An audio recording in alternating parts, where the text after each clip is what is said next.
Shooting के दौरान इस्तेमाल किया गया कैंसर का वो नकली डायग्नोसिस मैं घर ले आया। मेरी कॉन्ट्रैक्ट वाइफ लू रुआन, जो हमेशा मुझसे दूरी बनाकर रखती थी, डिनर के दौरान अचानक पूछ बैठी, तुम्हारे पास कितने महीने बचे हैं? मैंने सोचा वो हमारे 5 साल के शादी के कॉन्ट्रैक्ट की बात कर रही है, तो मैंने शांत स्वर में जवाब दिया, थोड़ा सा, 1 महीना बाकी है। उसने कुछ नहीं कहा, बस चुप हो गई। कुछ समय बाद जब मैं चुपचाप विदेश चला गया था ताकि नया साल सुकून से बिता सकूं, तब एक दोस्त से सुना कि लू रुयन अपने बीमार पति को पागलों की तरह ढूंढ रही है। वो चाहती थी कि उसे ढूंढा जाए, जिंदा या मुर्दा कोई फर्क नहीं, जरूरत पड़ी तो वो जमीन भी खोद डालती। मैनेजर ल्यू, खाना तैयार है, हम खा सकते हैं। लेकिन ल्यू रुयन अभी भी उसी कैंसर डायग्नोसिस में खोई हुई थी। उसे बिल्कुल अंदाजा नहीं था कि वो सिर्फ शूटिंग का एक प्रॉप था। वो जैसे ही होश में आई, सामने मेज पर 3 डिश और एक सूप रखा था, सब कुछ लू रुअन की पसंद का। लेकिन आज उसका खाने में जरा भी मन नहीं था। उसने बस 2-3 कौर खाए, फिर मेरी तरफ देखते हुए पूछा, कितना समय बाकी है? मैं थोड़ा चौंक गया। एक पल सोचा, फिर समझ आया, वो कॉन्ट्रैक्ट की बात कर रही है। थोड़ा सा, 1 महीना, मैंने फिर वही जवाब दिया। वैसे भी इस दिन के लिए मैं कब से तैयार था। जब हमारी शादी हुई थी तब ल्यू रुयन की सेक्रेटरी ने मुझे साफ साफ चेतावनी दी थी। उसने मुझसे शादी सिर्फ परिवार के दबाव में नहीं की थी। असल वजह ये थी कि मेरा चेहरा उसके वाइट मूनलाइट जैसा था। वो इंसान जिससे वो प्यार करती थी और जो 5 साल पहले विदेश चला गया था। सीधे शब्दों में कहूं तो मैं बस उसका विकल्प था, और अब वो वाइट मूनलाइट वापस आने वाला था। आज उसने खुद ही कॉन्ट्रैक्ट की बात छेड़ी, तो जाहिर था वो चाहती थी कि मैं रास्ते से हट जाऊं। मैंने बोलना खत्म किया तो देखा ल्यू रुयन हल्का सा भौहें सिकोड़ रही थी। मैंने मन ही मन आ भरी और कहा, चिंता मत कीजिए मैनेजर ल्यू, समय आने पर मैं खुद ही चला जाऊंगा, आपको किसी परेशानी में नहीं डालूंगा। मैं समझता हूं आखिर वो इंसान है जिसका आपने 5 साल तक इंतजार किया है। ऐसे में उसके लौटने पर मेरे साथ खड़े रहने का कोई मतलब नहीं। इन सालों में ल्यू रुयन ने मेरे साथ बुरा व्यवहार नहीं किया था। शायद मुझे उसे ऐसी मुश्किल स्थिति में नहीं डालना चाहिए। ऐसा करते हैं मैनेजर ल्यू, मैं जितनी जल्दी हो सके घर छोड़ दूंगा। बस योंग चेन में नया घर ढूंढना थोड़ा मुश्किल है। क्या आप मुझे 3 दिन दे सकती हैं? उसके बाद मैं तुरंत निकल जाऊंगा। तुम्हें इतना जल्दी जाने की इतनी इच्छा है? उसका सवाल अजीब था और उसके चेहरे पर हल्की सी झुंझलाहट भी साफ दिख रही थी। मैं समझ नहीं पाया क्यों। ल्यू रुयन अचानक खड़ी हो गई। उसका चेहरा सख्त हो गया था। मैंने तुम्हें जाने के लिए नहीं कहा, यहीं रहो। इतना कहकर वो सीधे स्टडी रूम में चली गई। मैं वहीं खड़ा रह गया, पूरी तरह उलझा हुआ। ल्यू रुयन आमतौर पर खुद से मुझसे बात नहीं करती। अगर करती है तो जरूर कोई जरूरी बात होती है। आज उसने खुद कॉन्ट्रैक्ट की बात छेड़ी थी। तर्क के हिसाब से वो सब कुछ जल्दी खत्म करना चाहती थी और मैंने तो खुद ही जाने की पेशकश कर दी थी। तो फिर वो नाराज क्यों लगी? मैंने ध्यान से सोचा और शायद अब समझ आया। आखिर वो एक मल्टी मिलियन कंपनी की प्रेसिडेंट है। कॉन्ट्रैक्ट उसके लिए बहुत मायने रखता है। शायद वो आखिरी 1 महीने को भी उसी समझौते के हिसाब से पूरा करना चाहती है। वो हमेशा ऐसी ही रही है इन सालों में, चाहे वो मुझसे दूर रही हो, लेकिन उसने कभी अपना वादा नहीं तोड़ा। और अगर वो कॉन्ट्रैक्ट को इतना महत्व देती है तो मुझे भी संवेदनशील होना चाहिए। बेहतर होगा मैं जितनी जल्दी हो सके अपने लिए नई जगह ढूंढ लूं। डिनर के बाद घर की सफाई निपटाकर मैं कॉफी टेबल पर रखा एक फोल्डर उठाकर अपने कमरे में चला गया। 3 दिन बाद इस फिल्म की शूटिंग शुरू होने वाली थी। मुझे जल्दी से स्क्रिप्ट अच्छे से समझनी थी। जैसे ही मैंने फोल्डर खोला, मैं थोड़ा चौंक गया। ये वही डायग्नोसिस था जो मैं अपने साथ ले आया था। असल में ये सिर्फ मेरे किरदार के लिए इस्तेमाल किया गया एक प्रॉप था। शायद सिस्टर डब्लू ने गलती से इसे स्क्रिप्ट के साथ ही पैक कर दिया था। डिनर के बाद मैं डेस्क पर बैठ गया और ध्यान से स्क्रिप्ट पढ़ने लगा। मैं हमेशा से ऐसा ही रहा हूँ, जो भी करता हूँ पूरी लगन और ईमानदारी से करता हूँ। इस बार सिस्टर गू ने जो रोल मुझे दिलाया था, भले ही वो सिर्फ एक सपोर्टिंग किरदार था और पूरी प्रोडक्शन भी एक लो बजट वेब सीरीज थी, फिर भी मैंने पूरे जोश के साथ उस किरदार की पर्सनैलिटी को समझने में खुद को झोंक दिया। समय तेजी से बीतता गया और देखते ही देखते 9 बज गए। मैंने घड़ी की तरफ देखा, फिर उठकर किचन की तरफ चल पड़ा। ल्यू रुयन एक वर्कहॉलिक थी, खासकर पिछले कुछ सालों में जब से उसने फैमिली बिजनेस संभाला था। वो हर दिन इतनी व्यस्त रहती थी कि कई बार उसे खाने का भी समय नहीं मिलता था। धीरे धीरे इसी वजह से उसे पेट की गंभीर बीमारी हो गई। जब मुझे इसके बारे में पता चला तो मैंने एक बहुत बड़ी कीमत चुकाई। मैंने कई मशहूर पारंपरिक चीनी डॉक्टरों से सलाह ली, ढेर सारी मेडिकल किताबें खरीदी और एक खास तरह का औषधीय दलिया बनाना सीखा जो सच में कमाल का था। जब से लियू रेयान ने उसे खाना शुरू किया उसकी हालत में काफी सुधार आया, इसलिए हर रात मैं उसके लिए एक कटोरी दलिया जरूर बनाता था, चाहे वो घर आए या नहीं, बारिश हो या धूप। 5 साल तक मैंने बिना रुके ये सिलसिला जारी रखा और अगर एक अच्छे कर्मचारी की बात हो तो मैं खुद को पूरी तरह काबिल मानता था। थोड़ी ही देर में खुशबूदार दलिया तैयार हो गया। मैंने एक बड़ा कटोरा भरा और स्टडी रूम की ओर बढ़ा, लेकिन दरवाजे तक पहुंचते ही अंदर से लियू रेयान की नर्म और कोमल आवाज सुनाई दी। वो फोन पर थी और उसकी आवाज इतनी अलग थी कि यकीन करना मुश्किल था कि ये वही ठंडी स्वभाव वाली लियू रेयान है। तुम उम्मीद से पहले वापस आ रहे हो, ठीक है, मैं तुम्हें एयरपोर्ट लेने आ जाऊंगी। मैंने पहले ही कहा है, वो और मैं सिर्फ कॉन्ट्रैक्ट मैरिज में हैं। इन 3 सालों में मैंने उसे छूने तक नहीं दिया। 2 महीने में कॉन्ट्रैक्ट खत्म हो जाएगा, तब मैं उसे सब साफ बता दूंगी। मैं कुछ देर चुपचाप खड़ा रहा जब तक उसने कॉल खत्म नहीं कर दी। फिर मैंने दरवाजा खटखटाया। उसने खोला तो मैंने शांत स्वर में कहा, प्रेसिडेंट लियू, मैंने टॉनिक तैयार किया है, गरम गरम पी लीजिए, मैं यहीं रखकर चला जाता हूँ। तभी उसने अचानक पूछा, तुम्हारी कोई इच्छा है? मैं एक पल को रुक गया, फिर हल्की मुस्कान के साथ उसकी ओर देखा, क्योंकि मैं जानता था कि लियू रेयान हमेशा से दयालु रही है। बोर्ड संभालने के बाद उसने दर्जनों होप प्राइमरी स्कूल्स बनवाए थे और युनचेंग में एक जानी मानी समाज सेवी थी। शायद अब उसे एहसास हो गया था कि हमारा कॉन्ट्रैक्ट खत्म होने वाला है। वो मुझे मुआवजा देना चाहती है ना? धन्यवाद प्रेसिडेंट लियू, मैंने हल्के से सिर हिलाते हुए कहा। 5 साल पहले आपने मुझे एक बार में ही 5 मिलियन दे दिए थे और इन सालों में भी आपने मुझे छोटे बड़े कई तोहफे दिए हैं। आप मुझे पहले ही बहुत कुछ दे चुकी हैं। फिलहाल मेरी कोई खास इच्छा नहीं है, लेकिन फिर भी आपका धन्यवाद। लियू रेयान कुछ पल के लिए चुप हो गई। उसने आगे कुछ नहीं कहा। मैं जैसे ही मुड़कर जाने लगा उसकी आवाज फिर सुनाई दी। मैं एक डॉक्टर को जानती हूँ जो इस फील्ड में स्पेशलिस्ट है। उसकी नेशनल और इंटरनेशनल दोनों जगह बहुत अच्छी प्रतिष्ठा है। खासकर फेफड़ों की बीमारियों के इलाज में वो काफी माहिर है। मैंने पहले ही उससे संपर्क कर लिया है। बाद में मैं तुम्हें उसकी डिटेल्स भेज दूंगी, तुम जाकर उसे दिखा लेना। ये सुनकर मेरे दिल में हल्की सी गर्माहट फैल गई। 5 साल पहले जिस अनाथालय में मैं रहता था, वहां अचानक आग लग गई थी। डायरेक्टर शेनान ने अपनी जान की परवाह किए बिना कई बार आग के बीच जाकर बच्चों को बचाया था। वो बुरी तरह जल गए थे और बहुत ज्यादा धुआं अंदर लेने की वजह से उनके फेफड़ों में गंभीर बीमारी हो गई थी। मैंने ये कॉन्ट्रैक्ट उसी वजह से स्वीकार किया था ताकि ग्रैंडपा चेन का इलाज करवा सकूं और अनाथालय को दोबारा बना सकूं। ये सब मैंने कभी लियू रेयान को नहीं बताया था। मुझे लगा था उसे इन बातों से कोई फर्क नहीं पड़ेगा, लेकिन अब लगता है मैं गलत था। शायद उसने चुपचाप इन सब चीजों की जांच करवाई थी। धन्यवाद प्रेसिडेंट लियू, मैंने एक बार फिर सच्चे दिल से कहा। अगली सुबह मैं जल्दी उठ गया और एक अच्छा सा नाश्ता तैयार किया। लियू रेयान के जागने का इंतजार करते हुए मैं लिविंग रूम में खड़ा अपने डायलॉग्स की प्रैक्टिस करने लगा। ठीक 8:20 पर लियू रेयान अपने कमरे से बाहर आई, पूरी तरह तैयार, हमेशा की तरह संतुलित और प्रभावशाली। माना पड़ेगा, ये औरत सच में बेहद खूबसूरत थी। वो जो भी पहनती उस पर अलग ही निखार आ जाता। नाश्ता टेबल पर है, माइक्रोवेव में गर्म दूध रखा है, नाश्ते में कई तरह की चीजें हैं, जो पसंद हो वो खा लीजिए। लियू रेयान ने हल्का सा सिर हिलाया और डाइनिंग टेबल पर बैठकर छोटे छोटे नाजुक कौर लेने लगी, जैसा कि उम्मीद थी।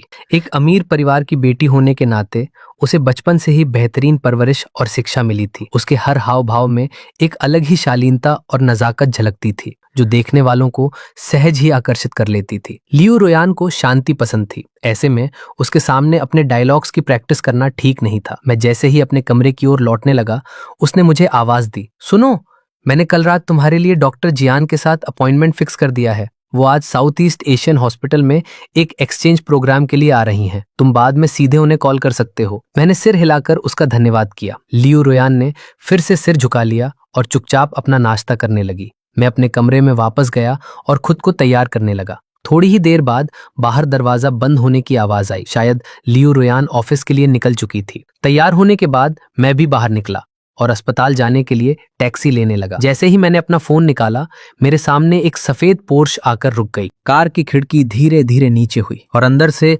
लियू रेयान का खूबसूरत नाजुक चेहरा नजर आया। बैठो, मैं तुम्हें छोड़ देती हूँ। मैं एक पल के लिए ठिठक गया। मैं अच्छी तरह जानता था कि ये कार लियू रेयान के लिए क्या मायने रखती है। उसकी तमाम लग्जरी कारों में से ये सबसे साधारण दिखने वाली थी, लेकिन ये उसके व्हाइट मूनलाइट की दी हुई बर्थडे गिफ्ट थी। वो इस कार को बेहद खास मानती थी। करोड़ों की स्पोर्ट्स कारों की उसे परवाह नहीं थी, मगर इस कार को वो इतनी सावधानी से रखती थी कि उस पर हल्की सी खरोच भी उसे मंजूर नहीं थी। और सबसे अहम बात, उसने कभी किसी आदमी को इस कार में बैठने नहीं दिया था, मुझे भी नहीं। कोई जरूरत नहीं है प्रेसिडेंट लियू, मैं टैक्सी ले लूंगा। कहीं कार पर खरोंच आ गई या गंदी हो गई तो मैं इसकी भरपाई नहीं कर पाऊंगा। लियू रुयन की भौहें तुरंत सिकुड़ गईं। मैं कुछ बोलने ही वाला था, लेकिन उसकी ठंडी होती नजरों के सामने मेरे शब्द खुद ब खुद बदल गए। धन्यवाद। और मैं चुपचाप जाकर कार में बैठ गया। कार के अंदर अजीब सी खामोशी छा गई। तभी अचानक लियू रुयन ने उस सन्नाटे को तोड़ा। उसका सवाल सुनकर मैं पूरी तरह चौंक गया। तुम्हें कब पता चला? उसकी आवाज शांत थी। मैंने सोचा वो ग्रैंडपा चैन के बारे में पूछ रही है, तो मैंने जवाब दिया, 2 साल पहले। उसने हल्का सा भौहें सिकोड़ते हुए फिर पूछा, तुमने मुझे पहले क्यों नहीं बताया? मैं पूरी तरह उलझ गया। आज वो जितना बोल रही थी उतना तो वो पहले पूरे साल में भी नहीं बोलती थी। लेकिन ये सोचकर कि वो चिंता में पूछ रही है, मैंने कहा, प्रेसिडेंट लियू काम में बहुत व्यस्त रहती हैं। मैं आपको इन बातों से परेशान नहीं करना चाहता था। उसकी आवाज में हल्की सी झुंझलाहट आ गई।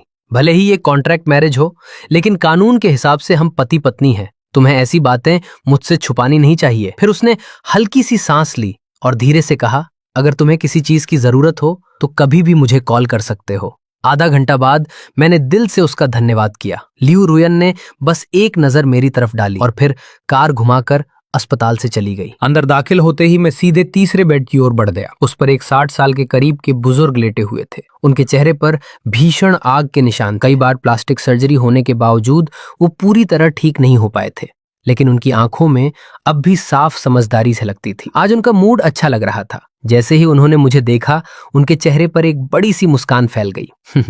आओ, मैंने तुम्हें पहले ही कहा था ना, काम जरूरी है। इस बूढ़े आदमी के पास रोज आने की कोई जरूरत नहीं है। दादाजी, मैंने आपके लिए फेफड़ों के एक स्पेशलिस्ट को ढूंढा है। वो आज अस्पताल में एक्सचेंज के लिए आई हैं। मैं थोड़ी देर में उनसे मिलकर आपको दिखाने की कोशिश करता हूँ। मैं उनके पास बैठ गया और उनके लिए सेब छीलने लगा। अभी मैंने आधा ही सेब छिला था कि तभी कुछ डॉक्टर राउंड पर अंदर आ गए। सबसे आगे एक लंबी महिला डॉक्टर थी।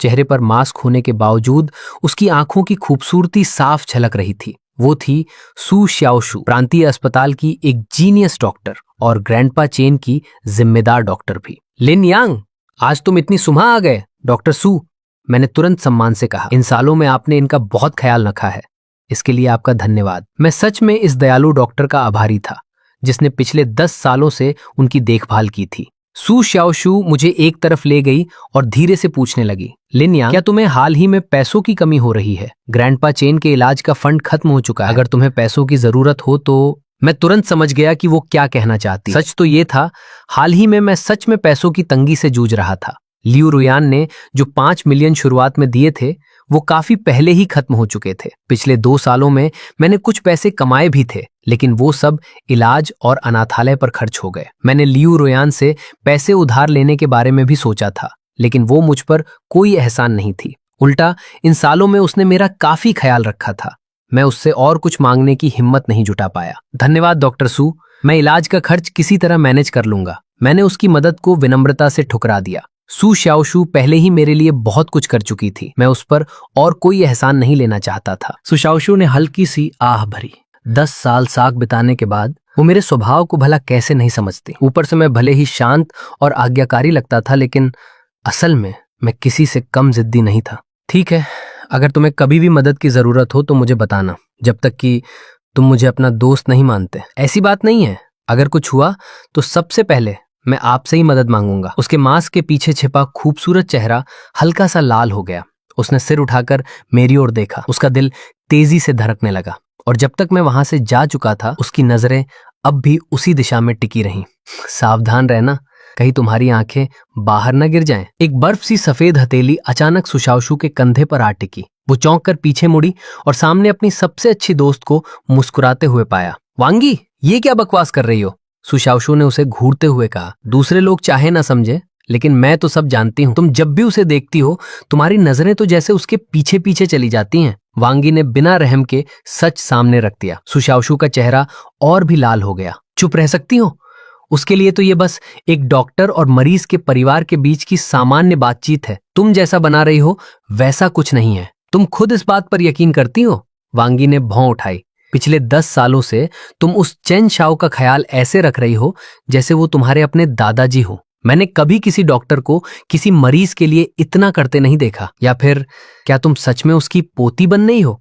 सच में शाओशू, अगर तुम्हें वो पसंद है तो सीधे जाकर बता दो। आजकल कौन इतना नखरे करता है? वो लड़का सच में बहुत अच्छा है, बहुत हैंडसम, नरम दिल और समझदार। उस अनाथालय में इतने लोग हैं, लेकिन बाकी लोग तो बस कभी कभार कुछ लेकर देखने आ जाते हैं। सिर्फ तुम ही हो जो 10 साल से हर दिन उसकी देखभाल ऐसे कर रही हो जैसे एक भी दिन न छूटा हो। वांगी ने गंभीरता से कहा, आजकल के समाज में ऐसे इंसान बहुत कम मिलते हैं जिनके अंदर इतनी सच्चाई और इंसानियत हो। भले ही उसके पास पैसे नहीं है, लेकिन तुम्हारे परिवार के पास तो है। सुशाओशू की आंखों में एक हल्की सी उदासी तैर गई। उसे आज भी वो दिन साफ याद था, 10 साल पहले का वो पल जब वो उसके सामने घुटनों के बल बैठा था, आंखों में बेबसी और विनती लिए उससे चेन शाओ को बचाने की गुहार लगा रहा था। उस वक्त अनाथालय में बहुत लोग आए थे। कुछ लोग उस भयानक आग के बाद अपने सामान के बारे में चिंतित थे कि सब कुछ जल गया या नहीं। कुछ शायद चेन शाओ की हालत को लेकर परेशान थे, लेकिन सिर्फ वो था जिसने पूरे दिल से सिर्फ मरीज की जिंदगी की चिंता की थी। उस दिन के बाद हर एक दिन उसे चेन शाओ के बिस्तर के पास खड़ा देखा जा सकता था। दिन बीतते गए। लोग कहते हैं कि लंबी बीमारी के सामने कोई भी बेटा पूरी तरह धैर्यवान नहीं रह पाता, लेकिन सू शाओशू ने कभी मेरे चेहरे पर जरा सी भी झुंझलाहट नहीं देखी। शायद यही सच्चाई उसके दिल को छू गई थी। उसने भी चेन शाओ की देखभाल में पहले से कहीं ज्यादा दिल लगाना शुरू कर दिया। समय के साथ वो मुझसे काफी घुल मिल गई, लेकिन असल में हमारे बीच की दूरी तब सच में कम हुई जब एक मेडिकल विवाद हुआ। 1 साल पहले मरीज के परिवार वाले 7-8 लोगों के झुंड में अस्पताल आए थे। गैस जहर के शिकार उस मरीज को अस्पताल लाने के बाद भी बचाया नहीं जा सका। दूसरी तरफ ने सारा दोष अस्पताल और इलाज करने वाले डॉक्टर पर डाल दिया। उन्होंने कहा कि ये मेडिकल लापरवाही है और बदले में भारी भरकम मुआवजा मांगने लगे। मामला सुलझ नहीं पाया और फिर वही लोग सू शाओशू पर टूट पड़े जो उस वक्त इलाज कर रही डॉक्टर। उन्होंने उसे पार्किंग में घेर लिया और कुछ लोग तो हद पार करने के लिए भी तैयार हो गए थे। उसी समय मैंने उसके लिए वो जानलेवा वार अपने ऊपर ले लिया। उसके बाद मुझे पूरे 1 महीने तक अस्पताल में रहना पड़ा, तब जाकर मैं ठीक हुआ। यादों में खोई सू शाओशू अचानक होश में आई। उसने हल्की कड़वी मुस्कान के साथ कहा, ऐसी बातें यूं ही मत कहो, वो पहले से शादीशुदा है। वानी एकदम चौंक गई। क्या? लेकिन इतने सालों में मैंने उसकी पत्नी को कभी क्यों नहीं देखा? उसकी पत्नी काम में बहुत व्यस्त रहती है।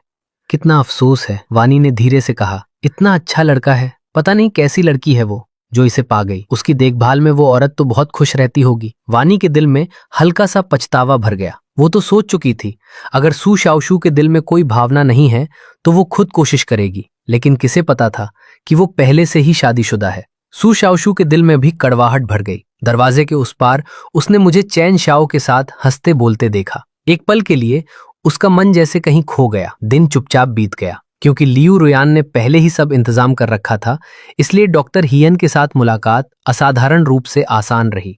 जांच पूरी होने के बाद डॉक्टर हियन ने साफ शब्दों में कहा, चैन दादा की बीमारी पूरी तरह ठीक हो सकती है, बस इसके लिए एक बहुत महंगी सर्जरी करनी होगी। इस खुशखबरी को सुनते ही मेरा पूरा दिन जैसे हल्का और खुशहाल हो गया। जब मैं घर लौटा तब भी लियू रुयान वापस नहीं आई थी। ये कोई नई बात नहीं थी। साल के सैकड़ों दिनों में वो ज्यादातर समय घर से बाहर ही बिताती थी। काम में इतनी व्यस्त रहती कि अक्सर कंपनी में ही सो जाती। और मैं ये बात अच्छी तरह जानता था कि लियू रुयान मुझसे जितना हो सके दूरी बनाए रखती है। वो अपने चांद की रोशनी जैसे किसी इंसान से दिल की गहराइयों तक प्यार करती थी। उसी के लिए उसने 3 साल तक खुद को बिल्कुल साफ और अछूता रखा। काम के अलावा मैनेजर लियू कभी किसी भी पुरुष के करीब नहीं जाती थी, यहाँ तक कि मुझसे भी नहीं, जो नाम का उसका पति था। रात के 9 बजे के बाद मैंने दवा वाली खिचड़ी बनाई और टैक्सी लेकर लियू रुयान की कंपनी की बिल्डिंग की तरफ निकल पड़ा। लियूज मैंशन, 80 मंजिल ऊंची एक विशाल व्यापारिक साम्राज्य। जब मैं लॉबी में दाखिल हुआ तो अंदर का नजारा किसी महल से कम नहीं था। हर तरफ सुनहरी चमक, शान शौकत और वैभव। अनजाने में ही मेरे दिल में लियू ग्रुप की ताकत के लिए एक सम्मान पैदा हो गया, खासकर तब से जब लियू रुयान ने इसकी कमान संभाली थी। उसके हाथों में आते ही लियू ग्रुप और भी ज्यादा शक्तिशाली और समृद्ध बन गया था और मैं इस जगह खड़ा होकर खुद को बेहद छोटा और मामूली महसूस कर रहा था। हर बार की तरह दिल के किसी कोने में हीन भावना खुद ब खुद उभर आती थी, खासकर तब जब मैं लियू रुयन के सामने होता था। मैं शायद पहले कभी इस बात को इतने साफ तरीके से महसूस नहीं कर पाया था, लेकिन आज उसकी कंपनी के नीचे खड़े होकर सच में समझ आया कि हमारे बीच का फासला कितना विशाल है। कृपया दवा वाली खिचड़ी मुझे दे दीजिए सर। लिफ्ट से ऊंची हील्स की आवाज के साथ सुजैन बाहर आई और अपनी नाजुक हथेली मेरी तरफ बढ़ा दी। मैंने चुपचाप खिचड़ी उसे थमा दी और मुड़कर जाने ही वाला था कि उसने अचानक कहा, जोयुन की वापसी की तारीख आगे बढ़ गई है, वो शायद कल दोपहर तक लौट आएगा। जोयुन, वही जिसे लियू रुयन पिछले 3 सालों से दिल में बसाए हुए है। गलतफहमी से बचने के लिए बेहतर होगा कि आप जल्द से जल्द मैनेजर लियू के घर से बाहर निकल जाएं। मैंने सिर हिलाया। मैं पहले ही नया घर ढूंढ रहा हूं। मेरी बात सुनकर वो थोड़ी हैरान हुई। उसने मुझे गौर से देखा। उसे पता था कि हमारी शादी सिर्फ एक कॉन्ट्रैक्ट है, लेकिन वो ये नहीं जानती थी कि मैं ये सब चैन शाओ की सर्जरी और अनाथालय को फिर से खड़ा करने के लिए कर रहा हूं। उसकी नजरों में मैं बस एक ऐसा आदमी था जो दूसरों पर निर्भर होकर जीता है, इसलिए उसने हमेशा मुझे नीचा समझा और कभी अच्छा व्यवहार नहीं किया। शायद उसे लगा था कि मैं और चिपका रहूंगा, लेकिन उसे उम्मीद नहीं थी कि मैं खुद ही पहले घर ढूंढना शुरू कर दूंगा। ये बहुत अच्छा है, इससे मुझे ज्यादा कुछ कहने की जरूरत नहीं पड़ेगी, उसने ठंडी आवाज में कहा। अच्छा है कि आप खुद समझ गए। आप ये भी जानते हैं कि मैनेजर लियू जिस इंसान से प्यार करती है वो हमेशा से जोयुन ही रहा है। ये कभी नहीं बदला, बल्कि और गहरा होता गया है। मेरी बात कड़वी लग सकती है, लेकिन जो चीज आपकी नहीं है उसके बारे में मत सोचिए। एक मेंढक कभी हंस का मांस नहीं खा सकता। मुझे लगता है अब आपको अपनी हैसियत समझ आ जानी चाहिए और उम्मीद है कि जाने के बाद आप दोबारा मैनेजर लियू को परेशान नहीं करेंगे, वरना उनकी जिंदगी में मुश्किलें खड़ी होंगी। तुम जानती हो, मैनेजर लियू हमेशा से एक बहुत दयालु इंसान रही है। कुछ बातें जो वो खुद नहीं कह सकती वो मुझे ही कहनी पड़ती हैं। उसके ये शब्द सुनकर मैंने अपनी मुट्ठियां कस ली। सीने में हल्का सा दबाव महसूस हुआ, लेकिन कुछ देर बाद धीरे धीरे खुद को संभाल लिया और सिर हिला दिया।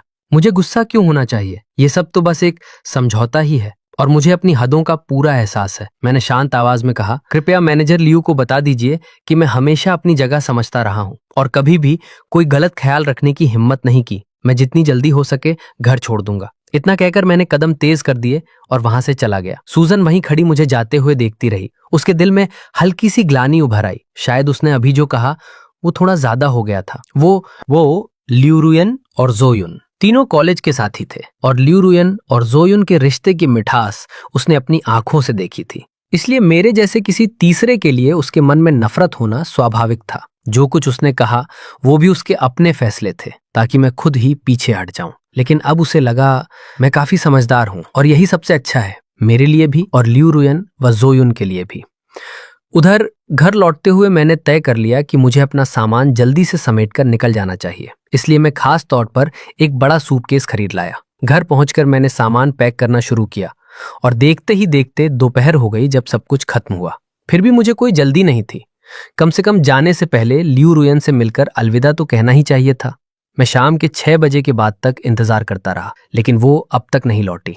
पता नहीं आज आएगी भी या नहीं। थोड़ी देर सोचने के बाद मैंने फोन निकाला और उसे एक मैसेज भेजा, क्या तुम आज रात वापस आओगी? लियू रुयन ने बस 2 शब्दों में जवाब दिया, कुछ गड़बड़ है। मैंने ज्यादा ध्यान नहीं दिया और अपना मैसेज लिखता रहा। मैंने अपना सारा सामान पैक कर लिया है, आज रात ही शिफ्ट हो सकता हूँ। जाने से पहले तुमसे आमने सामने मिलकर विदा लेना चाहता हूँ। अगर तुम व्यस्त हो तो WCAT पर बता दूंगा। दवाइयों के प्रिस्क्रिप्शन और औषधीय खिचड़ी की रेसिपी मैंने डाइनिंग टेबल पर रख दी है। अब आगे से मैं तुम्हें वो खिचड़ी नहीं भेजूंगा। अगले 2 दिन मैं फ्री हूँ। अगर तुम्हें तलाक का सर्टिफिकेट चाहिए तो कभी भी बता देना। मुझे उससे जवाब आने की उम्मीद नहीं थी। फोन नीचे रखकर मैंने आखिरी बार पूरे घर को साफ किया और अपना सामान घसीटते हुए नीचे ले आया। करीब 10 साल तक जिस घर में रहा था उसे पीछे मुड़कर देखते ही दिल में एक अजीब सी कसक उठी। आखिरकार वही तो मेरा घर था इतने सालों से। उससे लगाव होना स्वाभाविक था। इस बार जाते हुए मन में एक अजीब डर था कि शायद इस जिंदगी में अब कभी वापस नहीं आ पाऊंगा। कुछ पल रुककर मैंने दरवाजा खोला और बाहर कदम रखा, लेकिन जैसे ही बाहर आया मेरे कदम वही थम गए। मेरे सामने एक अंधेरा खौफनाक चेहरा खड़ा था। गला सूख गया। कुछ कहना चाहता था पर आवाज ही नहीं निकली।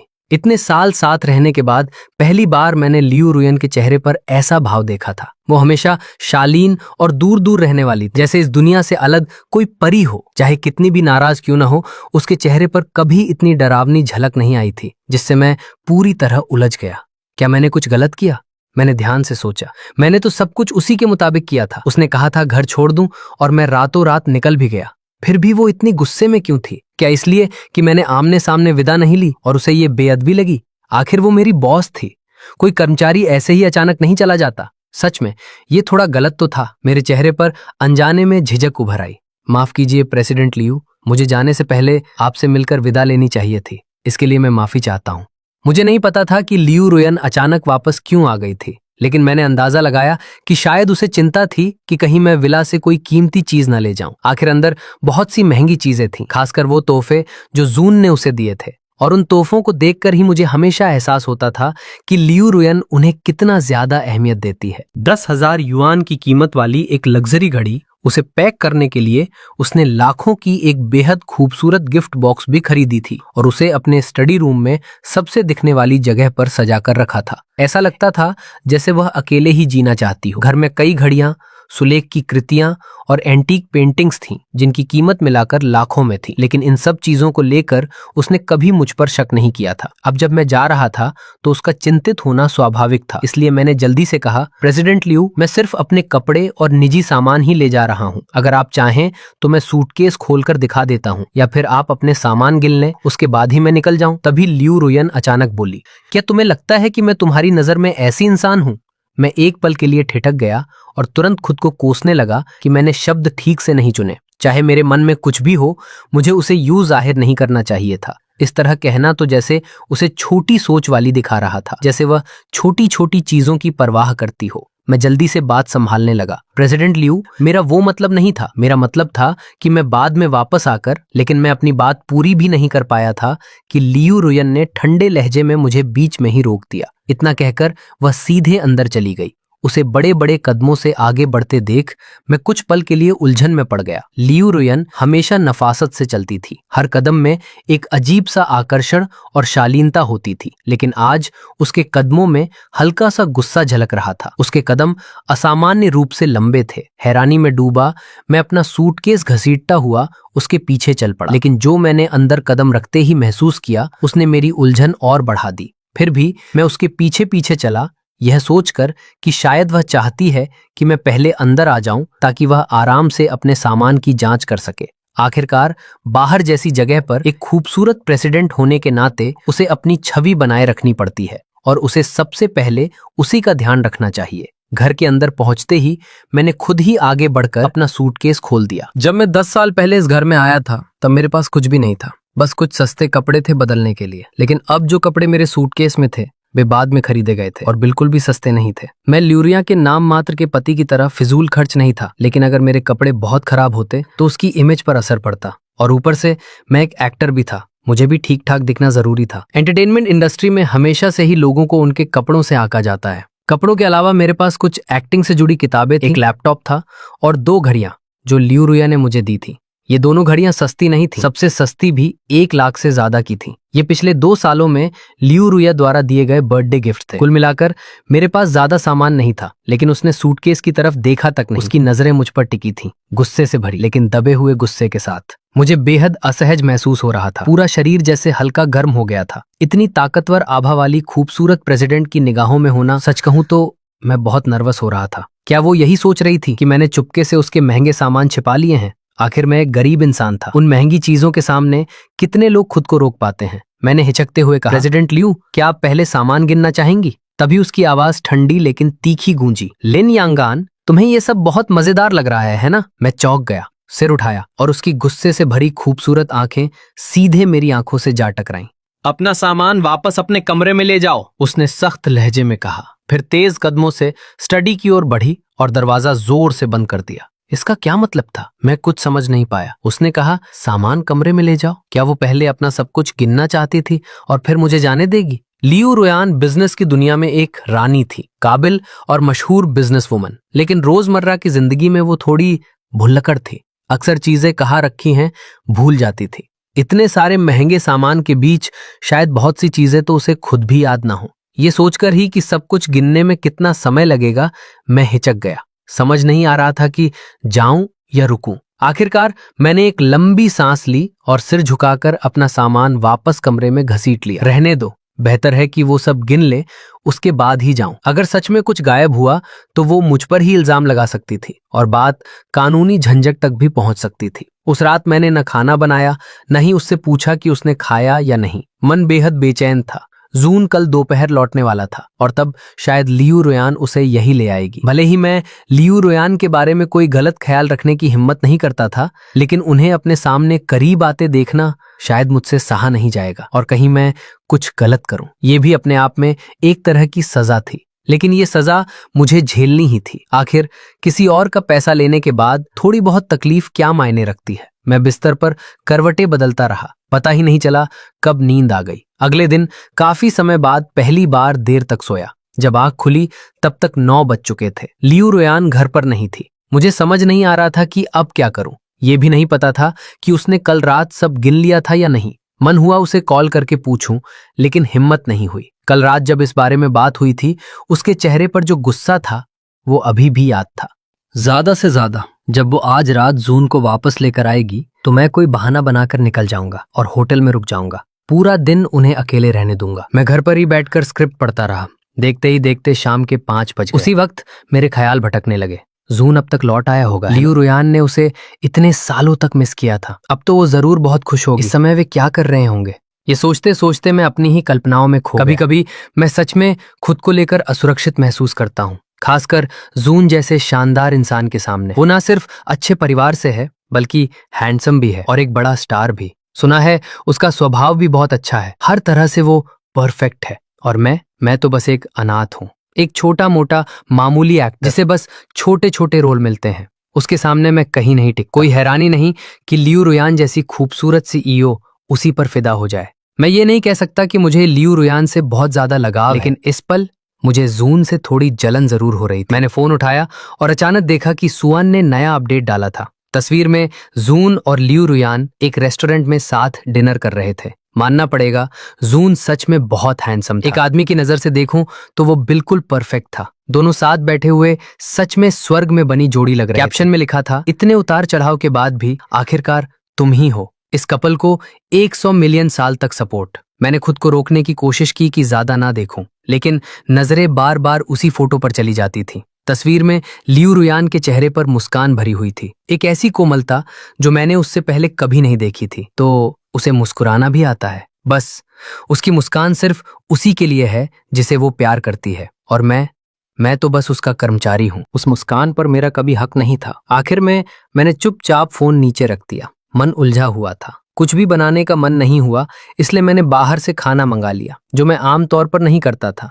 अगर वे अपने पुराने दिनों को फिर से जीना चाहते तो होटल में कमरा लेकर भी रह सकते थे। मैं खाना खा ही रहा था कि थोड़ी देर बाद डोरबेल बजी। मैं थोड़ा हैरान हुआ, मेरा खाना तो पहले ही आ चुका था, फिर इस वक्त कौन हो सकता है? शायद प्रॉपर्टी मैनेजमेंट। मैं दरवाजे तक गया, खोला और वहीं ठिठक गया। सामने लियू रोयान खड़ी थी। वो वापस क्यों आ गई? उसे तो अभी जून के साथ होना चाहिए था, होटल में एक दूसरे के साथ अपने जज्बात बांटते हुए। मैंने हल्के से बाहर झांक कर देखा, वो अकेली थी, जून कहीं नहीं था। क्या देख रहे हो? उसने भौहें चढ़ाते हुए पूछा। कुछ नहीं, आप वापस क्यों आ गईं? मैंने सहजता से पूछ लिया। लियू रोयान ने झुंझलाकर कहा, ये मेरा घर है। उसके पति के साथ नजदीकियां, ये शब्द मैं जुबान पर नहीं ला सका। चुपचाप मैं एक तरफ हट गया और उसे अंदर आने दिया। मन ही मन मैंने सोचा, लियू रोयान एक घमंडी औरत है और साथ ही बहुत पारंपरिक भी। उसका स्वाभिमान उसे पहली ही मुलाकात में खुद को पूरी तरह किसी के हवाले करने की इजाजत नहीं देगा। असल में मैं हमेशा से ये जानता था, भले ही बाहर की दुनिया जानती थी कि वो पहले से शादीशुदा है,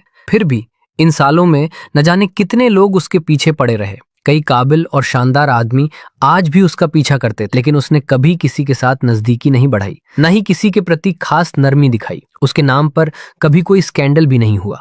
इतने सालों तक विदेश में दूर रहने की वजह से शायद उनके बीच थोड़ी दूरी आ गई हो, लेकिन कुछ समय साथ बिताने के बाद शायद वो फिर से पूरी तरह खुल जाए। तुमने खाना नहीं बनाया और ये खा रहे हो? घर में कदम रखते ही उसकी नजर टेबल पर रखे टेकआउट बॉक्स पर पड़ी और उसने पूछा, आज मूड नहीं है? मैंने सहजता से जवाब दिया, इसलिए बाहर से मंगा लिया। आपने खाया? अगर चाहें तो मैं आपके लिए कुछ बना दूं।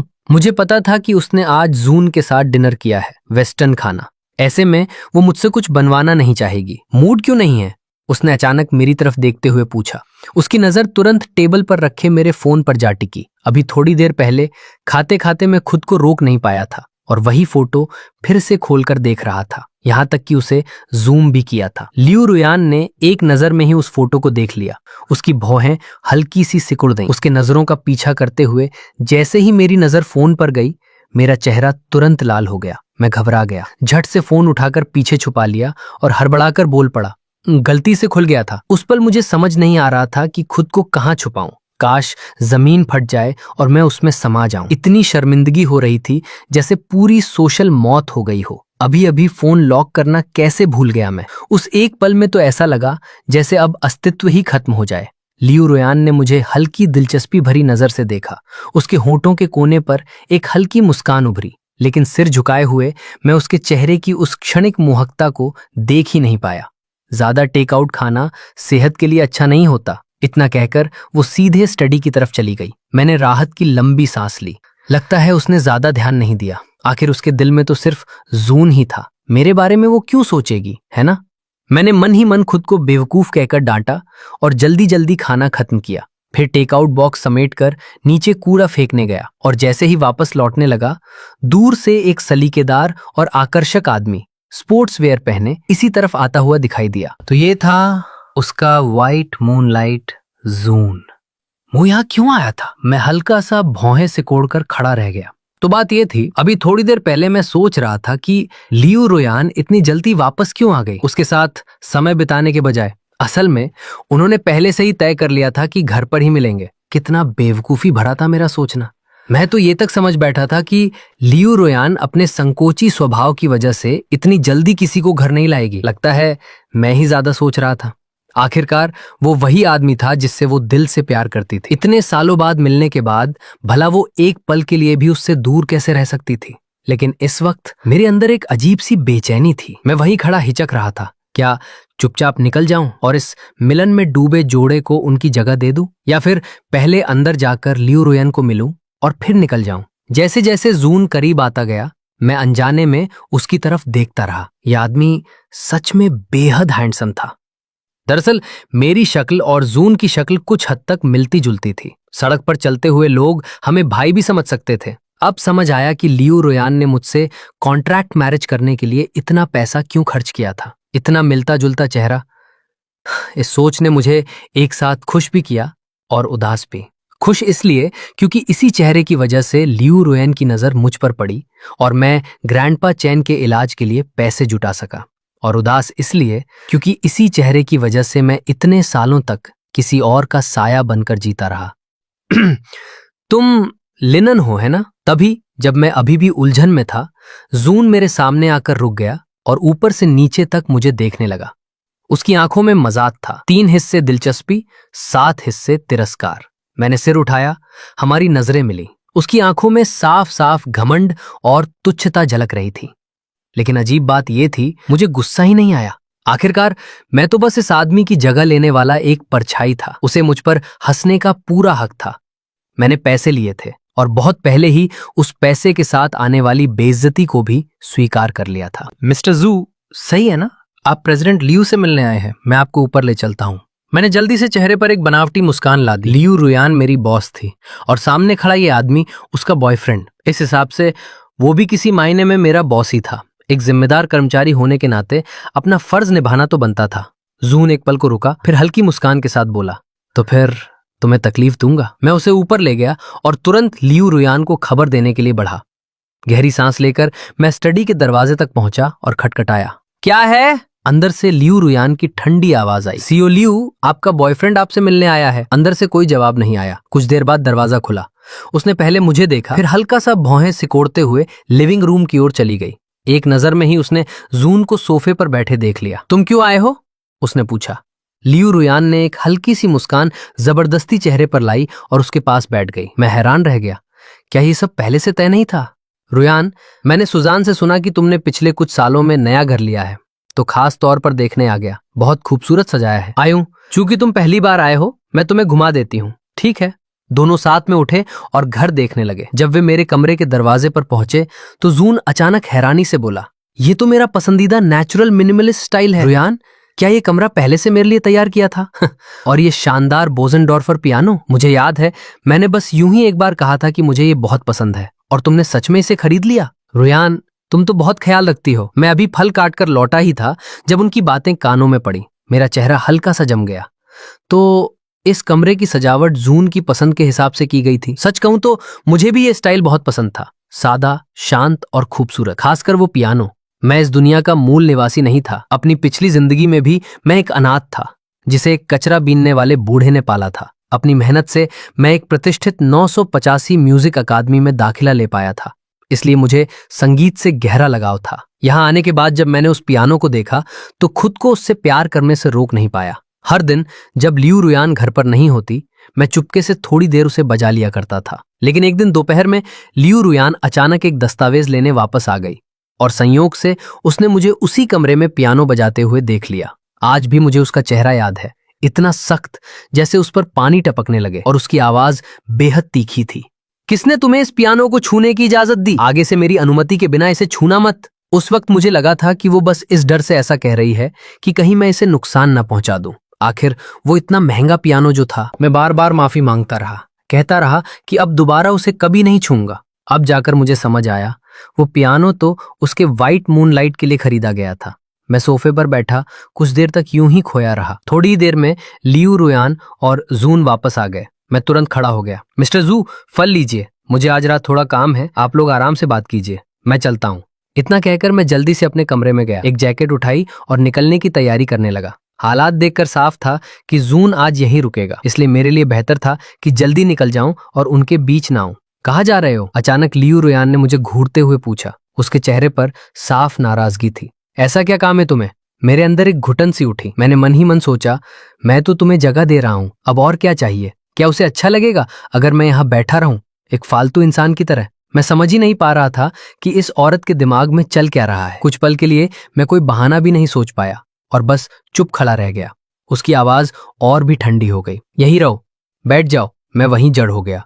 तभी जून मुस्कुराते हुए बोला, रुयान, अगर मिस्टर फैन को कुछ काम है तो जाने दो। उसकी बात सुनकर मैंने राहत की सांस ली और उसे एक कृतज्ञ नजर से देखा। सच कहूं तो भले ही मैं एक जिम्मेदार कर्मचारी था जो अपने बॉस की हर वाजिब बात मानता था, लेकिन मुझे ये अजीब आदत बिल्कुल नहीं थी कि मैं किसी को सामने बैठकर प्यार जताते देखूं या चोरी छिपे उनकी बातें सुनूं। जैसे ही मैं मुड़कर जाने लगा, लियू रुयान ने फिर आवाज दी, रुको। मेरा उठाया हुआ कदम हवा में ही रुक गया।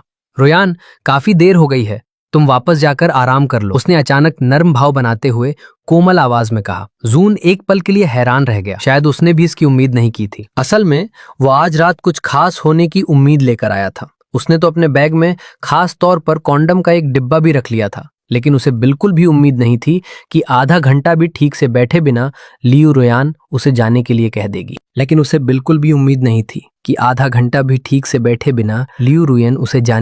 देगी। फिर भी जो बात लियू रुयन ने उसके बाद कही, उसने जून को पूरी तरह चौंका दिया। उसने कभी सोचा भी नहीं था कि लियू रुयन सच में उसे इस तरह भेज देगी। और फिर जैसे थोड़ी मजबूरी के साथ लियू रुयन ने कहा, मुझे कल सुबह जल्दी मीटिंग है, आज रात मुझे कुछ जरूरी फाइल्स देखनी है। ये सुनकर जून के पास कहने के लिए कुछ नहीं बचा। वो चुपचाप खड़ा हुआ और हल्के से सिर हिला दिया। हाँ बिल्कुल, काम जरूरी है। अरे हाँ, क्या तुम्हारे पास कल समय है? मैं तुम्हें फिल्म दिखाने ले जाना चाहता था। कल शायद मैं बहुत व्यस्त रहूंगी, कई मीटिंग्स हैं। जून फिर से चुप हो गया। वो कुछ देर वहीं खड़ा रहा, फिर जैसे तैसे अपनी आदतन मुस्कान ला पाया। ठीक है, वैसे भी मैं इस बार देश छोड़कर नहीं जा रहा, आगे बहुत मौके मिलेंगे। इतना कहकर वो चला गया। जाने से पहले उसने मुझे एक गहरी नजर से देखा। उसकी आंखों की ठंडक ने मुझे अनजाने में सिहरन पर मजबूर कर दिया। यह आदमी मुझसे नफरत करता है। मैं कुछ पल के लिए अवाक रह गया। लियू रुयन ने तुम्हें मना किया, उससे मेरा क्या लेना देना? क्या उसे नहीं दिखा कि मैं तो पहले ही जाने वाला था ताकि उन्हें अकेले वक्त मिल सके? उसी पल मुझे समझ आ गया कि मुझे इस जोड़े से जितनी जल्दी हो सके दूरी बना लेनी चाहिए, वरना आगे चलकर परेशानी तय है। ये सोचकर मैंने सावधानी से पूछा, प्रेसिडेंट लियू, क्या आपने अपना सामान गिन लिया? लियू रुयन का खूबसूरत चेहरा तुरंत ठंडा पड़ गया। कौन सा सामान गिनना है? मुझे तब भी एहसास नहीं हुआ कि उसका चेहरा और भी सख्त होता जा रहा था। मन में मैंने सोचा, भले ही मैं गरीब हूं, लेकिन ऐसा इंसान नहीं हूं। आप चेक कर लें, कुछ भी कम नहीं होना चाहिए। मैं अपनी बात पूरी भी नहीं कर पाया था कि अचानक आसपास की हवा ठंडी सी लगने लगी। मैंने सिर घुमाया और लियू रुयन की आंखों से नजर मिली। वो जैसे किसी को मार डालने को तैयार थी। तुम्हें ये सब मजाक लगता है? नहीं, मैं सच में समझ नहीं पा रहा था कि इस औरत के दिमाग में चल क्या रहा है। क्या साफ साफ बात करना दोनों के लिए अच्छा नहीं होता? अगर वो जल्दी से सब चेक कर लेती तो मैं भी जल्दी निकल जाता। सबके लिए आसान, एकदम सही, यही तो हर कोई चाहता है ना? फिर ये नफरत भरी नजर क्यों? वो मुझे ठंडी नजरों से काफी देर तक घूरती रही, बिना कुछ कहे, जब तक कि मैं खुद असहज नहीं हो गया। फिर वो मुड़ी, स्टडी में गई और जोर से दरवाजा बंद कर दिया। मैं अभी भी हैरान खड़ा था कि अचानक दरवाजा फिर से खुला। उसका पूरा शरीर जैसे बर्फ बन गया था और उसकी आवाज बिल्कुल ठंडी थी। लिंडन, हमारा कॉन्ट्रैक्ट अभी खत्म नहीं हुआ है। मैंने तुम्हें पैसे पहले ही दे दिए हैं। हिम्मत है तो इस घर से निकल कर दिखाओ। फिर दरवाजा दोबारा जोर से बंद हो गया। मैं वहीं खड़ा रह गया, पूरी तरह सच में मैंने कभी नहीं सोचा था कि ये सीईओ इतनी अजीब आदत रखती होगी। चाहती है कि कोई और उसके सच्चे प्यार के साथ उसके पलों का गवाह बने और मुझे जबरदस्ती यहाँ रोके हुए है। क्या इसलिए कि मैं देखूं कि वो और उसका असली प्यार एक दूसरे की कितनी परवाह करते हैं? रहने दो। आखिर आदमी को खुश रहने के लिए पैसे चाहिए। अगर उसे ऐसा ही पसंद है तो मैं भी निभा लूंगा। बस 1 महीना और बाकी है, सह लूंगा, फिर सब खत्म हो जाएगा। अगली सुबह जल्दी मैं लिन की कार में बैठा फिल्म सिटी की ओर जा रहा था। इतने थके हुए क्यों लग रहे हो? क्या हुआ? क्या तुम्हारी बॉस ने तुम्हें रात भर सोने नहीं दिया? लुन ने सिर घुमाकर मेरी तरफ देखा और छेड़ते हुए कहा। मेरा चेहरा हल्का सा लाल हो गया। सिस्टर लियू, प्लीज मेरा मजाक मत उड़ाइए। लून हंस पड़ा। उसे मुझे यूं शर्माते हुए देखना बहुत पसंद था। अगर मेरे घर में भी तुम्हारे जैसा आज्ञाकारी छोटा पपी होता तो मैं भी पूरी रात नहीं सोती। मेरा चेहरा एकदम सख्त हो गया। समझ ही नहीं आया क्या जवाब दूं। वो शरारती मुस्कान के साथ फिर सीधे मुद्दे पर आ गया। स्क्रिप्ट कैसी चल रही है? ज्यादा दबाव मत लो। तुम्हारा रोल बस एक मिलिट्री ऑफिसर का है, ज्यादा सीन नहीं है और ज्यादा डिमांड भी नहीं है। मैंने सिर हिला दिया। शूटिंग का लोकेशन यॉन चैन फिल्म सिटी में था, जो विला एरिया से करीब 1.5 घंटे की दूरी पर था। जब हम पहुंचे तब 8 बज चुके थे और क्रू अभी तैयारी में लगा हुआ था। लुइन मुझे सीधे डायरेक्टर ज़ैंग येफन से मिलाने ले गया। ये एक लो बजट वेब सीरीज थी और मेरे रोल में ज्यादा सीन नहीं थे। उस समय डायरेक्टर ने बस मेरी फोटो देखी थी और लुइन की सिफारिश पर बिना ज्यादा सोचे मुझे चुन लिया था। अब तक ये मेरी पहली मुलाकात थी डायरेक्टर ज़ैंग येफन से। वो करीब 50 साल के थे। एक समय में इंडस्ट्री में काफी नाम था उनका। कई टीवी ड्रामे बनाए थे जो अच्छे से चले भी थे, लेकिन पिछले कुछ सालों में उनकी किस्मत साथ नहीं दे रही। हर प्रोजेक्ट फ्लॉप होता गया और धीरे धीरे वो गुमनामी में चले गए। अब उन्हें वेब सीरीज का सहारा लेना पड़ रहा था। फिर भी इतने सालों में बनाए गए उनके इंडस्ट्री के कनेक्शन अभी भी मजबूत थे। मोटे चश्मे के पीछे से उनकी आंखें मुझे सिर से पैर तक परख रही थी, बिना गुस्से के भी एक सख्त आभा लिए हुए। बुरा नहीं, तुम्हारे अंदर पोटेंशियल है, फोटो से भी ज्यादा हैंडसम लगते हो। डायरेक्टर, आप मेरी ज्यादा तारीफ कर रहे हैं। मैं तो बस एक नया कलाकार हूँ। उम्मीद है आप मुझे और सिखाएंगे, सुधारेंगे। मैंने झट से विनम्रता से जवाब दिया। अच्छा है, मैं लुइन को कई सालों से जानता हूँ। वो जिसे भी लाता है बेकार नहीं होता। नौजवान, अच्छा अभिनय करना, आगे बहुत मौके मिलेंगे। ज़ैंग येफन ने मेरे कंधे पर थपथपाकर हौसला बढ़ाया। हम बात ही कर रहे थे कि अचानक बाहर भीड़ में हलचल मच गई। ओह माय गॉड, वो जून है, सच में जून। आखिरकार उसे असल में देखने को मिल रहा है। मैंने जू को सामने से देखा था।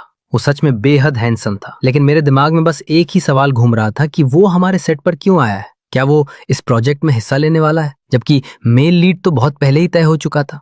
आसपास लोग फुसफुसा रहे थे। जून जैसा बड़ा स्टार इतनी लो बजट वेब सीरीज में, डायरेक्टर तो कमाल का है। और जैसे ही मैंने उसका नाम सुना, मैं सन्न रह गया। तभी एक लंबा पतला सा युवक काले चश्मे पहने सेट पर आया। उसके चारों तरफ कई असिस्टेंट्स और बॉडीगार्ड्स थे और उसका परफेक्ट फिटिंग सूट उसकी रॉयल पर्सनैलिटी को और निखार रहा था। वो सच में जून ही था। लून की आंखें चमक उठी। साफ दिख रहा था कि उसे भी जून जैसा टाइप पसंद है, जबकि मैं हैरान था क्योंकि कास्ट तो पहले ही फाइनल हो चुकी थी। मैंने पूछा, ये जून यहाँ क्या कर रहा है? तो ज़ेंगी फेंग हंस पड़ा। मैं खुद शौक में हूँ। कल रात उसकी टीम का कॉल आया कि वो एक्ट करना चाहता है। सोचा नहीं था कि जू यून गेस्ट अपीयरेंस करेगा। पूरी रात नींद नहीं आई। लुइन तुरंत बोला, लिन यांगान, तुम्हारी किस्मत खुल गई। उसके आने से एक्सपोजर बढ़ेगा। अगर तुमने अच्छा काम किया तो उसकी फेम से तुम भी पॉपुलर हो सकते हो। और मैंने बस जबरदस्ती मुस्कुरा दिया। बाकी लोग नहीं जानते थे कि वो क्यों आया है, लेकिन मुझे अंदर ही अंदर यकीन था कि शायद वो मेरे लिए ही आया है। मैंने चुपके से उसकी तरफ देखा और उसी पल हमारी नजरें टकरा गईं। लेकिन उसने तुरंत नजर फेर ली, जैसे मुझे पहचानता ही नहीं। और मैं भी उसके पास जाने वाला नहीं था, मगर लुइन ने मौका नहीं छोड़ा। वो मुझे खींचकर उसके सामने ले आया और बोला, मिस्टर जू, नमस्ते। मैं लियू जिन हूँ, जुआन एंटरटेनमेंट से एजेंट, और ये लिनन है, मेरा आर्टिस्ट। इस सीरीज में 5th मेल लीड निभा रहा है। इतना कहकर उसने मुझे जल्दी से इशारा किया। ये कहते ही उसने जल्दी से मेरी तरफ इशारा किया और मेरे पास कोई विकल्प नहीं बचा, इसलिए मैंने मजबूरी में एक बनावटी मुस्कान के साथ उसे नमस्ते किया। हेलो मिस्टर जू। उसके काले चश्मे के पीछे छिपी आंखों में हल्की सी खिल्ली झलक रही थी और उसने बस धीमे से कहा। मिस्टर जू, ये एक छोटी कंपनी से नया आया है, आगे इसे थोड़ा गाइड कर दीजिएगा और ध्यान भी दिलाते रहिएगा। देख ही रहे हैं कितना अनाड़ी है। यू यिन को खुद ही बोलना पड़ा। युवा लोगों को हमेशा शॉर्टकट लेने के बारे में नहीं सोचना चाहिए, उन्हें अपनी एक्टिंग स्किल्स पर काम करना चाहिए। प्रोफेशनल क्षमता बढ़ाना सबसे जरूरी है। जून की ठंडी आवाज में जरा भी नरमी नहीं थी और उसके इतना कहते ही माहौल अचानक भारी हो गया। सबकी नजरें हैरानी से मेरी तरफ उठ गईं। एंटरटेनमेंट इंडस्ट्री में आमतौर पर लोग दिखावे की शांति बनाए रखते हैं। ऐसे में जून का यूं खुलकर किसी को नीचा दिखाना बहुत ही दुर्लभ था और सबके मन में यही सवाल था कि आखिर इस लिंडान ने ऐसा क्या कर दिया कि वो इतना नाराज हो गया। अगले ही पल सब लोग मुझसे थोड़ा दूर हट गए, जैसे मेरे पास खड़े होने से भी उन्हें खतरा हो, कहीं जून जैसे बड़े स्टार को नाराज ना कर दें। यू यिंग के चेहरे पर गुस्सा साफ दिख रहा था। शायद उसने भी ऐसा होने की उम्मीद नहीं की थी और जैसे ही जूयुन वहां से गया, वो घबरा कर मेरी तरफ मुड़ी। लिन यांग, तुमने उसे नाराज कर दिया है, वो बहुत बड़ा स्टार है। मैंने हल्का सा भौं उठाकर कहा। मुझे मौका ही कब मिला उसे नाराज करने का? एक कर्मचारी होने के नाते मैं नहीं चाहता था कि ल्यूरियन से जुड़ी बात बाहर फैले, और वैसे भी जून जैसा बड़ा स्टार, उसकी छोटी सी हरकत भी बड़ा हंगामा खड़ा कर सकती थी।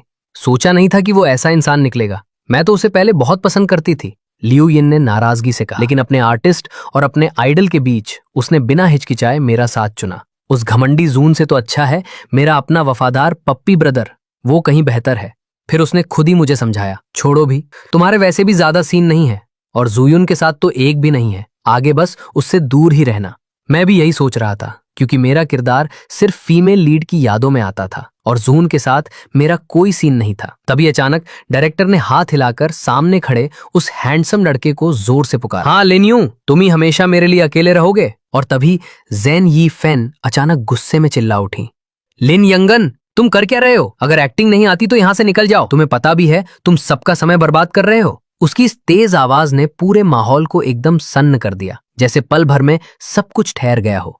अभी कुछ ही पल पहले लिन यांग ने बेहद शानदार एक्टिंग की थी, भावनाओं से भरी, पूरी ईमानदारी के साथ।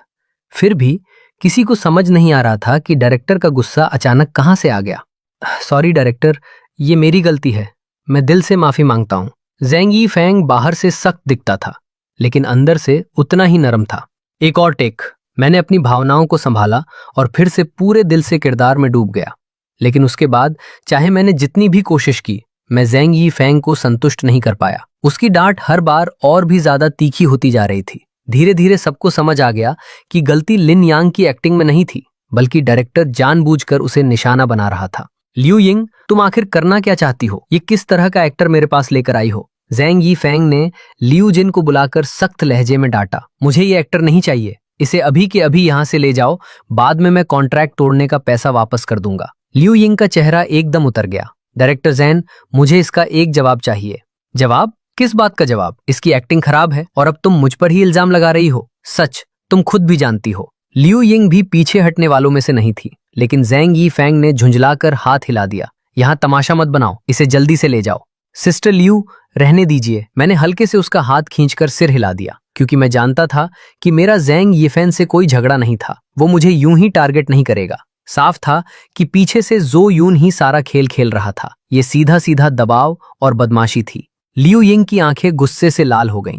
लिन, तुम फिक्र मत करो, अगर ये छोटी सी वेब सीरीज हाथ से निकल भी गई तो कोई बात नहीं, तुम्हारी ये बहन तुम्हारे लिए इससे भी बेहतर मौका ढूंढ कर देगी। मुझे सिस्टर लियू पर भरोसा था, इसलिए मैंने एक हल्की सी मुस्कान दिखा दी। फिल्म सिटी से निकलने के बाद भी लियू यिंग का गुस्सा शांत नहीं हो रहा था। मैं तुम्हें पहले वापस छोड़ देती हूँ, उसने कहा। नहीं सिस्टर लियू, मुझे अभी यहाँ थोड़ा काम है। पिछली बार मैंने ऑनलाइन एक जगह देखी थी, लेकिन अभी तक फाइनल नहीं किया। वैसे भी आगे मुझे यहीं शूट करना होगा, तो पास में ही रहना बेहतर रहेगा। लियू यिंग ने फिर पूछा, किसी मदद की जरूरत हो तो बताना। उसने हल्की मुस्कान के साथ जवाब दिया, नहीं बस छोटी सी बात है। ठीक है, फिर मैं कंपनी जाकर तुम्हारे कागजात संभाल लेती हूँ। लियू यिंग के जाते ही वो भी मुड़ने ही वाला था कि तभी एक घमंडी अंदाज में एक मध्यम उम्र की औरत उसके सामने आ खड़ी हुई। तुम लिन यंगन हो ना? मेरे साथ चलो, मिस्टर जो तुमसे मिलना चाहते हैं। उसने उसे पूरी तरह नजरअंदाज कर दिया। आज से पहले जोन के बारे में उसकी कोई बुरी राय नहीं थी, लेकिन आज जो हुआ उसने उसके मन में घिन भर दी थी। उसका स्वभाव भले ही शांत था, पर इसका मतलब ये नहीं कि उसमें गुस्सा नहीं था। बहरे हो क्या? जल्दी मेरे साथ चलो, औरत ने उंगली उठाकर चिल्लाते हुए कहा। वो हल्का सा हंसा और बोला, अच्छा कुत्ता रास्ता नहीं रोकता। इतना कहकर वो एक तरफ हट गया और टैक्सी लेने के लिए बढ़ा। ये सुनते ही औरत का चेहरा गुस्से से हरा पड़ गया। उसने झट से उसका हाथ पकड़ लिया। किसे कुत्ता कहा तुमने? अब उसका धैर्य टूटने लगा था। मेरा हाथ छोड़ो। लेकिन औरत और भड़क उठी। नहीं छोड़ूंगी। मिस्टर जू ने तुम्हें बुलाया है। ये तुम्हारी 8 जन्मों की किस्मत है। तुम्हारे जैसे लोग कुछ भी नहीं होते। अगर मिस्टर जू की मेहरबानी ना होती तो तुम जिंदगी में उनसे कभी नहीं मिल पाते, और ऊपर से तुम एटीट्यूड दिखा रहे हो। तभी अचानक जोयुन वहां आ गया। औरत ने तुरंत शिकायत की, मिस्टर जो, ये लड़का बहुत एहसान फरामोश है। इसने आपका बुलावा तक ठुकरा दिया। जोयुन के होठों पर हल्की सी तंज भरी मुस्कान आ गई। लिन यांग, क्या तुम मुझसे लियू रुयान के बारे में बात नहीं करना चाहते? उसने ठंडे लहजे में जवाब दिया। ये बात करने की जगह नहीं है। कैफे में बैठकर उसने सीधा जून की आंखों में देखा। क्या बात करनी है? जून ने व्यंग भरे चेहरे के साथ कहा। आज जो हुआ तुमने देखा। मैंने बस जेनीफैन से इतना कहा कि मुझे तुम पसंद नहीं हो, और उसने तुरंत तुम्हें बाहर निकाल दिया। फिर उसकी नजरें तेज हो गईं। क्या तुम्हें सच में लगता है कि तुम, मैं और लियू रुयन एक ही दुनिया के लोग हैं? उसने भौहें सिकोड़ ली। तुमने मुझे यहां सिर्फ अपनी औकात दिखाने के लिए बुलाया है। जून ने उंगली हिलाते हुए हंसकर कहा, तुम उसके लायक भी नहीं हो। मैंने तुम्हें यहां सिर्फ एक बात बताने के लिए बुलाया है। इस दुनिया में कोई परी कथा नहीं होती। एक राजकुमारी कभी किसी मेंढक से प्यार नहीं करती, और मेंढक कभी राजकुमार नहीं बन सकता। लियू रुयान ने तुमसे शादी सिर्फ इसलिए की थी ताकि तुम्हें मेरा बदला बना सके। ये बात तुम खुद भी जानते हो। अब जब मैं वापस आ गया हूं तो क्या तुम्हें नहीं लगता कि तुम्हारा उसके पास रहना सही नहीं है? उसने सिर उठाकर शांत स्वर में कहा, तुम ज्यादा सोच रहे हो। मुझे हमेशा अपनी जगह पता रही है, और मैंने कभी किसी का बोझ बनने की कोशिश नहीं की। जून की मुस्कान और गहरी हो गई। तो बेहतर होगा कि तुम तुरंत उसके घर से निकल जाओ। मुझे पसंद नहीं कि कोई भी आदमी उसके ज्यादा करीब रहे। उसने बिना झिझक जवाब दिया। मैं पहले ही नया घर ढूंढ रहा हूं। ये सुनकर जून ने अपना फोन निकाला, स्क्रीन ऑन की और उसकी तरफ बढ़ाते हुए बोला, ये आज मेरे और लियू रुयन के बीच हुई बातें हैं, खुद देख लो। उसने नजर झुकाकर मैसेज पढ़ना शुरू किया। क्या तुम कॉन्ट्रैक्ट खत्म होने तक इंतजार करोगी उसे घर से निकालने के लिए? तुम्हें पता है उसकी तबीयत ठीक नहीं रहती। क्या ऐसा हो सकता है कि तुम्हें उससे लगाव हो गया हो? आखिर वो भी काफी हैंडसम है। नहीं, हमारे बीच सिर्फ एक कॉन्ट्रैक्ट का रिश्ता है। मैं कोई निर्दयी इंसान भी नहीं हूं। आखिर उसने 3 साल तक तुम्हारा ख्याल रखा है। अगर तुम सच में नहीं चाहती कि वो जाए तो मैं समझ सकता हूं, लेकिन मुझे बहुत असहज लगेगा। मैं समय निकालकर उससे साफ साफ बात कर लूंगी। ज्यादा मत सोचो। मेरे लिए वो बस एक रूममेट है जिसके साथ मैं कई सालों से रह रही हूँ, उससे ज्यादा कुछ नहीं। सारे मैसेज पढ़ने के बाद उसका मन दोबारा उन्हें देखने का बिल्कुल नहीं हुआ, और उसने फोन वापस धकेल दिया। दिल के अंदर एक अजीब सी कसक उठी।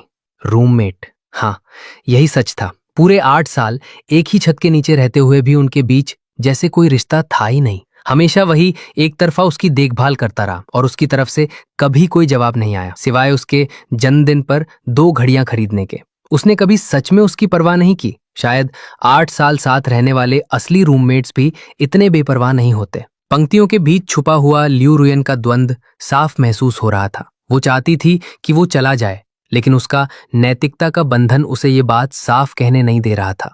पता नहीं क्यों, वो खुद भी कई बार जाना चाहता था, लेकिन हर बार उसने उसे रोक लिया। आखिर वो सोच क्या रही थी, या फिर बस फैसला लेने की हिम्मत नहीं थी? इस बार बेहतर यही होगा कि वो बिना कुछ कहे चुपचाप चला जाए और बाद में उसे बता दे। उसी समय लियू ग्रुप की 79वीं मंजिल पर प्रेसिडेंट ऑफिस में लियू रुयन फोन पर थी। डॉक्टर हियान, हालत कैसी है?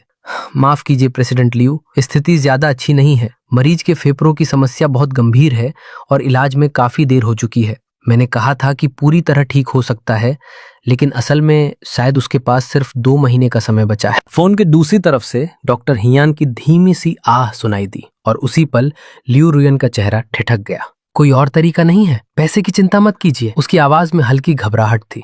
उधर से जवाब आया, इस बीमारी का इलाज फिलहाल न देश में है न विदेश में। अगर पर्याप्त पैसा लगाया जाए तो बस थोड़ा समय बढ़ाया जा सकता है, लेकिन मरीज को और ज्यादा तकलीफ सहनी पड़ेगी। ये सुनकर लियू रुयन काफी देर तक खामोश रही, फिर धीमे स्वर में बोली, डॉक्टर हियन, आप इस क्षेत्र के विशेषज्ञ हैं। मैं आपसे विनती करती हूँ, पैसे की चिंता मत कीजिए, उसे सबसे अच्छी दवा दीजिए। ठीक है, मुझे समझ आ गया क्या करना है।